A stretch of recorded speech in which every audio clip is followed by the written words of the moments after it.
Hello there, welcome back to PSDynamics channel, and today we're gonna do advanced cartwheels. I would like to invite you to the second part of the cartwheel series. So for the past few weeks I've been getting requests to do a couple of special movements, and those are Macaco and Tahoe Cortado, and these ones are gonna be today's tutorial. So this week we're gonna change the format of the video a little bit. There won't be any levels, and instead I just want you to try the movements as much as you can, and if you cannot do them, just go back to the last week's video and try those cartwheels. Don't forget that if you're getting stuck, it's always a good idea to go back and go through the basics again. I know that not everyone will be able to do the advanced cartwheels, but don't get discouraged. Just try and keep doing the ones that you can. Techniques of some of these movements might be useful to you at any level, beginner, intermediate or advanced.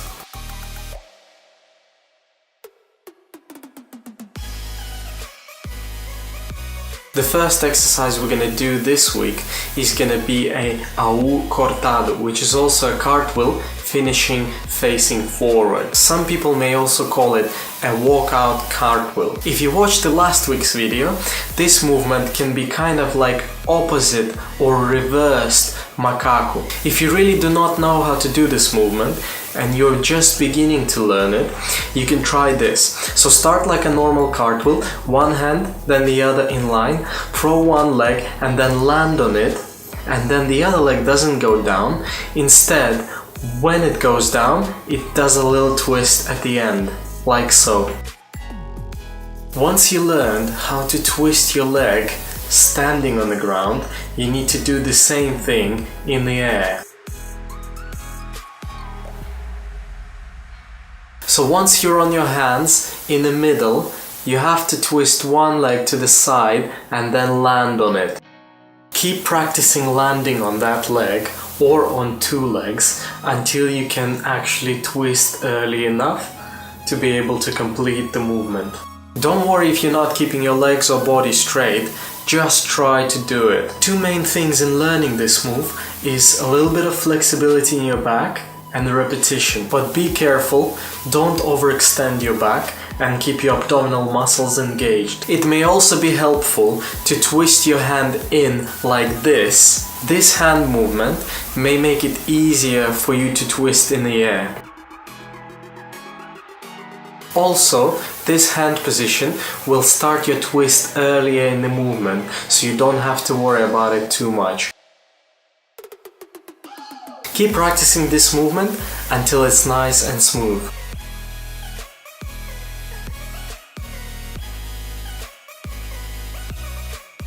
Now, because you guys had a couple of questions about one of the last week moves called Macaco en pie or standing Macaco, this week we're gonna try and break it down a little bit more for you. You're gonna stand in the same position as you begin your cartwheel, then you're gonna turn to one side, step towards that side with the opposite leg, and then you're gonna go down on one hand and be in a squat position, and then you're gonna throw one leg over and follow with the other one.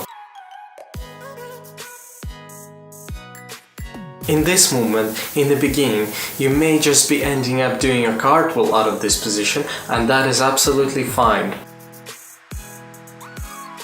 What you need to do is just continue to practice it and try to do it a little bit more and more through the back with each time you do it. As its name suggests, for this technique it is very important to keep as high as you can, and you may need to extend your hip and back a little bit more than normal. Same as normal Macaco, this movement requires a lot of practice and repetition. In addition to that, your body has to adjust to the new position because it's under more tension.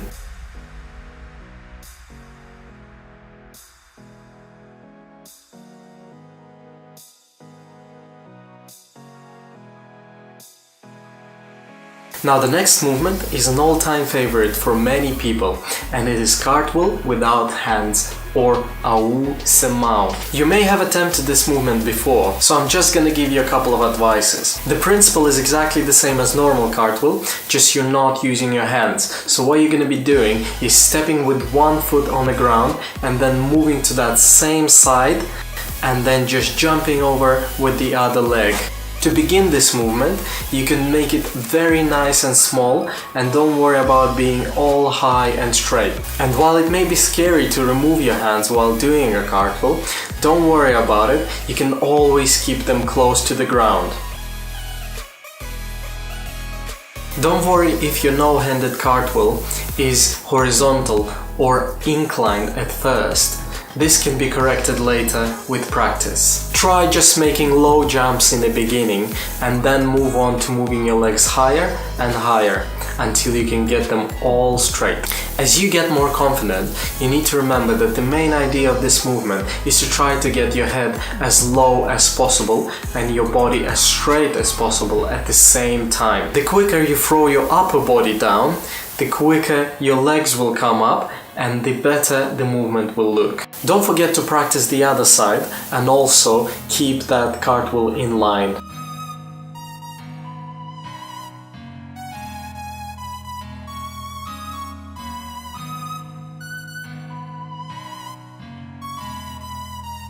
The last movement for the advanced group is gonna be Macaco in pé in Tahoe Cortado, which means you're gonna start as a macaco, do a cartwheel, and then end up facing the opposite way. For this movement, you need to be able to do Macaco in pé and Tahoe Cortado separately. But don't worry, independent of the quality of your movements, you can still do the basic of this movement. You can just start in a squat position to the side, like Macaco, then try to get into the cartwheel and then land into the same squat position on the other side, but facing the other direction.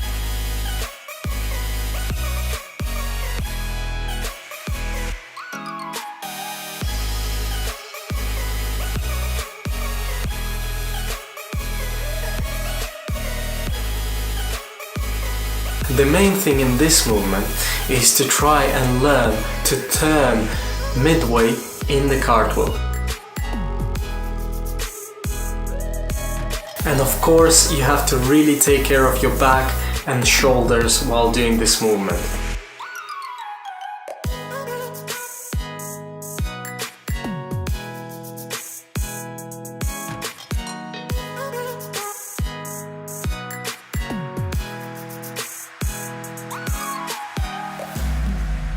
Thank you very much for watching. I hope you learned something today. The link to the last week's video is in description. Like, share and subscribe and follow me for more.